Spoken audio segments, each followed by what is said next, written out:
tall and I am thin, of an enviable height, and I've been known to be quite handsome from a certain angle in a certain light. Well, I entered into O'Malley's, said, O'Malley, I have a thirst. O'Malley, he looked right through me and served some other fella first. I knocked on the bar and pointed to a bottle on the shelf. Well, O'Malley walked past and scratched his arse, and I twitched and crossed myself. My hand decided that it had enough, and for a moment it slipped from view. When it returned, my hand had learned a brand new trick or two. Well, thunder from my big black gun made all the glasses jangle. When I shot him, I was so handsome. It was the light, man, it was the anger.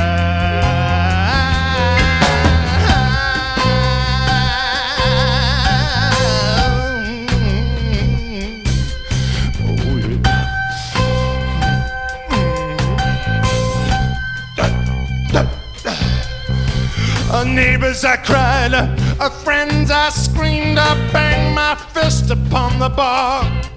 I just shot old O'Malley, and my dick fell long and hard. I am the man who waits for no one, and my aim is straight and true. And I'm marked by darkness and by blood, so don't nobody move. But you know those fish with the swollen lips that clean the ocean floor? When I looked at poor old O'Malley's wife, that's exactly what I saw. I jammed the barrel under her chin, and her eyes bulged just like those nasty little fish. Her head, it landed in the sink with all the dirty dishes. And her nerdy little daughter Siobhan, well, we'd all had a bit of fun with. It seemed a bit unfair that she had to be there, so I thought I'd get her over and done with. I leapt upon her punching. She stared on in disbelief, looking like the Madonna on the church house wall, painted in whale's blood and banana leaf. Left hook, right hook, left hook, right. She spun round and round. I brought a mighty punch up from the floor, and I lifted her off the ground. Her head caved in like a melon, and my fists were gloved in gore. And I shot Councillor Caffrey in the back of the head as he made a run for the door.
I said, oh yeah.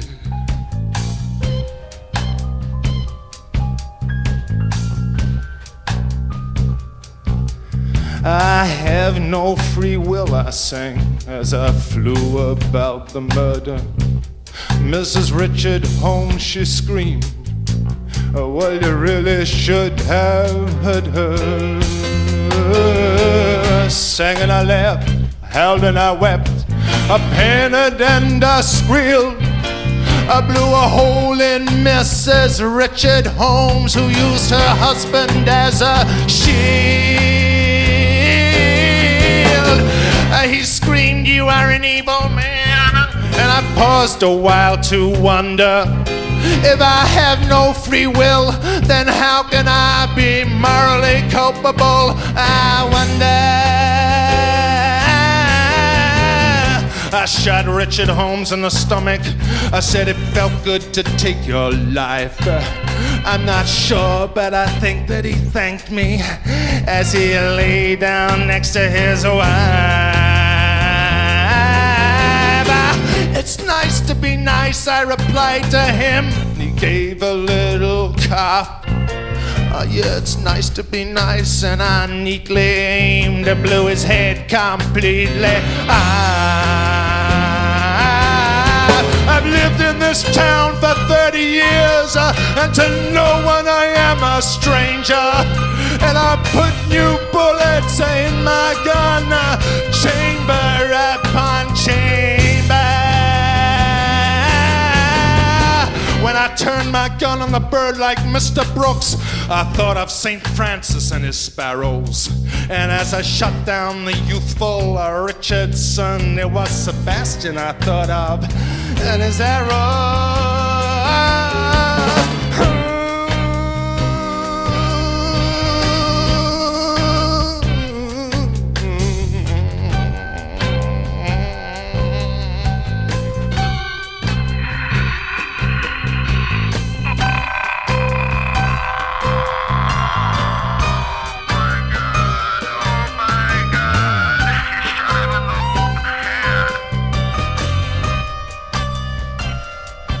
I said I want to introduce myself, and I'm glad that you all came. And I leapt up upon the bar and I shouted out my name.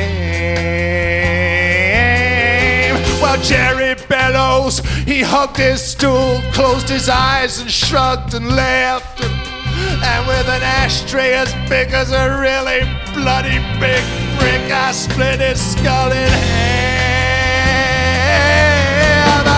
This hurts me more than it hurts you, I said. And I sat on the bar and cried. And for a strange moment, no one moved or spoke. And we all sat like that for a while. It's nice to be nice, I said again. And well, it is, and that's a fact. I smiled at Henry Davenport. I think Henry Davenport smiled back. Well, from the position I was sitting, the strangest thing I ever saw. The bullet entered through the top of Henry's chest and blew his bowels out on the floor. Well, I floated down the counter, showing no remorse. I shot a hole in Kathleen Carpenter, recently divorced. The remorse I felt, the remorse I had, clung to everything. From the raven's hair upon my head to the feathers on my wings. Life is grand, I shouted, but death is just the best. And I glided to the bodies and killed the fat man Vincent West, who sat quietly in his chair, a grown man become a child. And I raised the gun up to his head, executioner style. He made no attempt to resist, so fat and dull and lazy. Do you know I live in your street? I cried and he looked at me like I was crazy. Oh, he said I had no idea. He grew as quiet as a mouse. And the roar of the pistol when it went off, near blew the roof right off the house.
Well, I caught my eye in the mirror and gave it a long and loving inspection. There stands some kind of man, I wrote, and they did in the reflection. My hair combed back like a raven's wing, my muscles hard and tight. And curling from the business end of my gun was a query mark of cardine. Well, I spun to the left and I spun to the right and I spun to the left again. Well, fear me, I fear me, yeah, fear me, no one did, 'cause they were dead.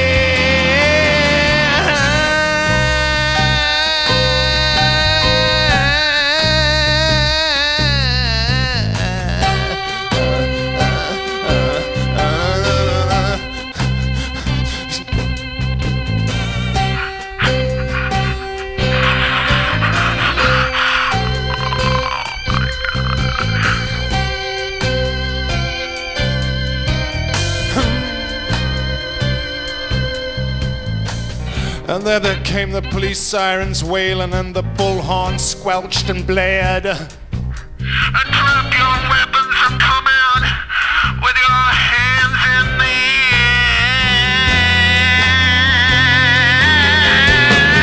air. Well, I checked the chamber of my gun, saw one final bullet left, and my hand looked almost human as I raised it to my head. Drop your weapons and come out. Keep your hands above your head. I took one long hard think about dying and did exactly what they said. There must have been 50 cops out there in a circle around O'Malley's bar. Don't shoot, I cried, I'm a man unarmed. So they put me in the car and they sped me away from that terrible scene. And I glanced out of the window, saw O'Malley's bar, saw the cops in the cars, and I started counting on my fingers.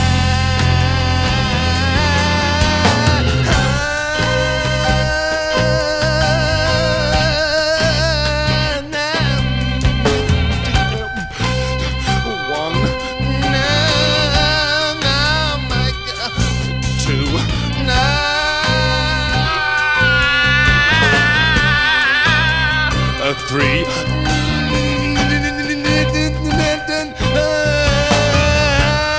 Four.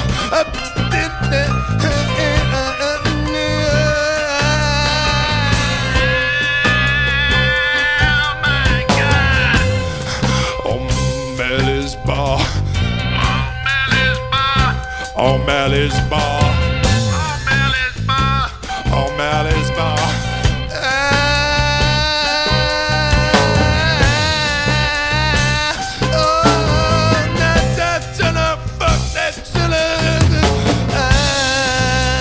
O'Malley's bar. Oh, O'Malley's bar. Oh, O'Malley's bar. Oh.